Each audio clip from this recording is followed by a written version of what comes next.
story of the feeding of the 5,000 is far more than a simple account of a miraculous meal.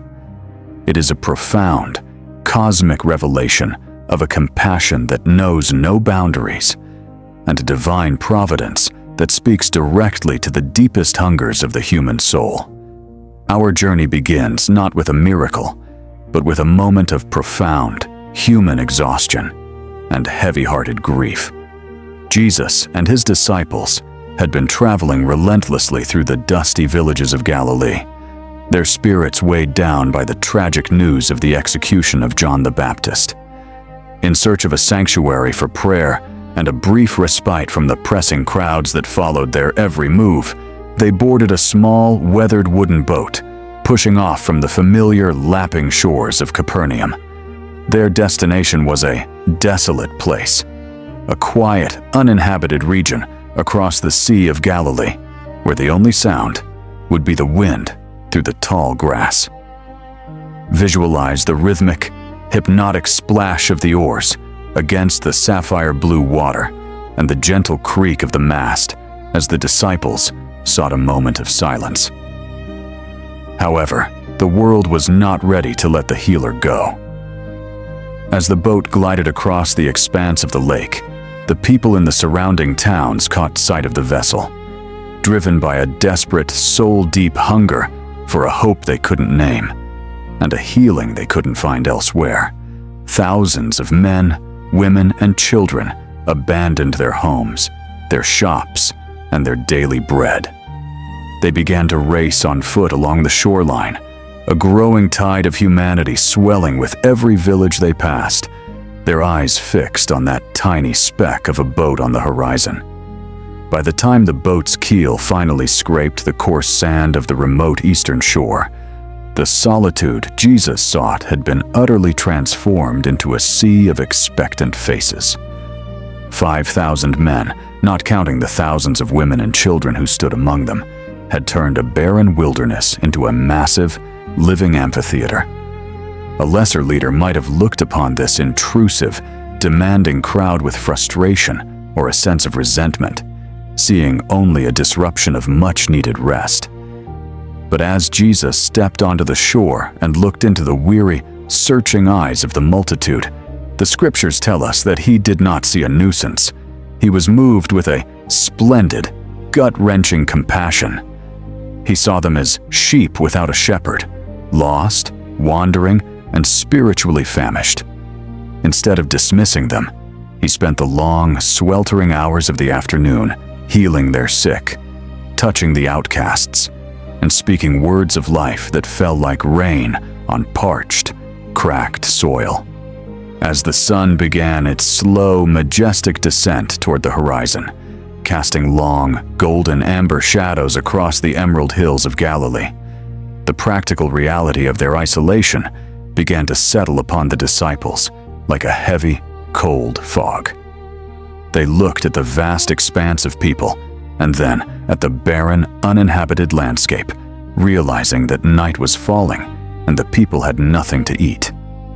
Philip, calculating the logistics with a worried heart, famously noted that even 8 months' wages would not be enough. Wages would not be enough to buy a single bite for everyone present. The disciples approached Jesus with a logical, sensible solution. Send the crowds away so they can go into the surrounding villages and buy themselves food. It was a request born of common sense and limited resources, but Jesus was about to move them beyond the realm of the sensible and into the realm of the miraculous. With a calm that must have seemed startling in the face of such a crisis, he looked at his followers and issued a challenge that would echo through history. You give them something to eat. The impossibility of that command hung in the air, thick and heavy, as the disciples looked at their empty pockets and then at the thousands of hungry mouths. It was in this moment of total human insufficiency that Andrew, the brother of Peter, stepped forward with a small, almost insignificant detail.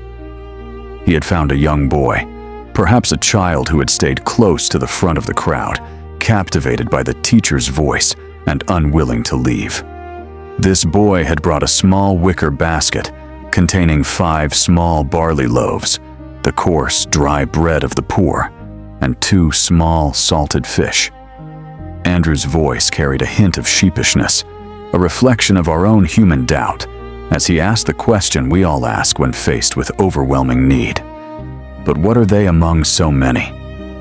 To the human eye, it was a laughable pittance, a meager snack for one child offered to a crowd of thousands. But in the hands of the Creator, not enough is the perfect starting point for more than enough. Jesus commanded the disciples to have the people sit down in orderly groups of 50s and 100s, transforming the chaotic crowd into a structured congregation. Imagine the rustle of garments, the murmurs of curiosity, and the scent of the evening grass as thousands of people settled down, their eyes fixed on the man standing at the center of the wilderness with a child's lunch held in his hands. The air grew unnaturally still as Jesus took the 5 loaves and the 2 fish. He did not immediately begin to distribute them. Instead, he tilted his head back and looked up toward the heavens, acknowledging the source of all provision. He offered a barakah, a blessing of thanksgiving, that transformed the mundane barley into something holy. Then, he began to break the bread. Try to hear the sound in the silence of that hillside, the sharp snap of the crust, the tearing of the fibers.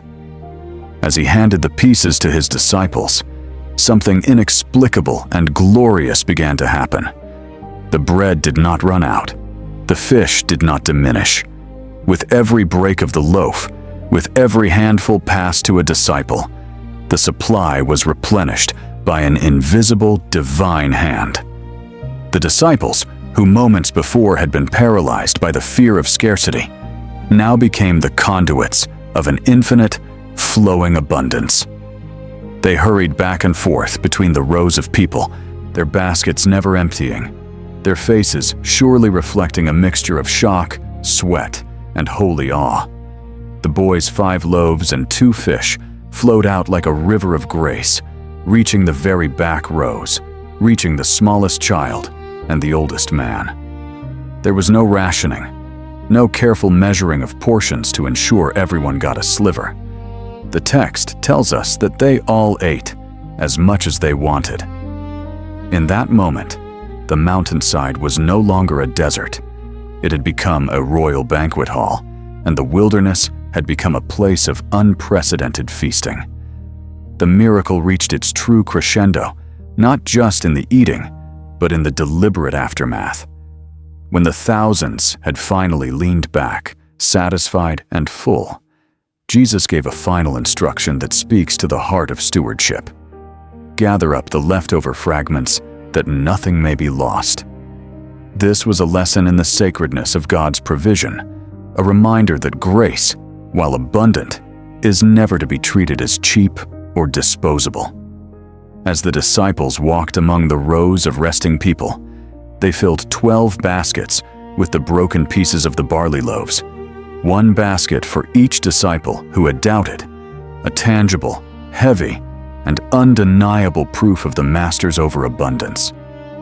The 5,000 men, along with the women and children, had witnessed a display of power that mirrored the manna in the desert of old. Yet this was a sign of something even greater. It was a sign that the bread of life had truly arrived in their midst, capable of meeting every physical and spiritual need. As you narrate the closing of this scene, let your voice slow down, allowing the magnitude of the event to settle over the audience like the evening mist. Consider the young boy who walked home that night with an empty basket, but a soul overflowing with the wonder of having fed a multitude. Consider the disciples who carried the weight of those 12 baskets, their hands still smelling of the bread that by all laws of physics shouldn't have existed. This miracle reminds us that when we bring our little, our meager talents, our small resources, our trembling, imperfect faith, and place it in the hands of the divine, it is never too small to change the world.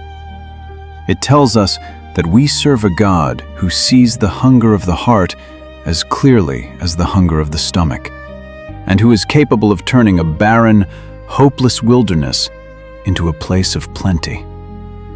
Let the final words of your speech linger in the air like the setting sun over Galilee, a reminder that in the presence of the provider, there is always enough. There is always hope, and there is always a seat at the table for every soul that hungers.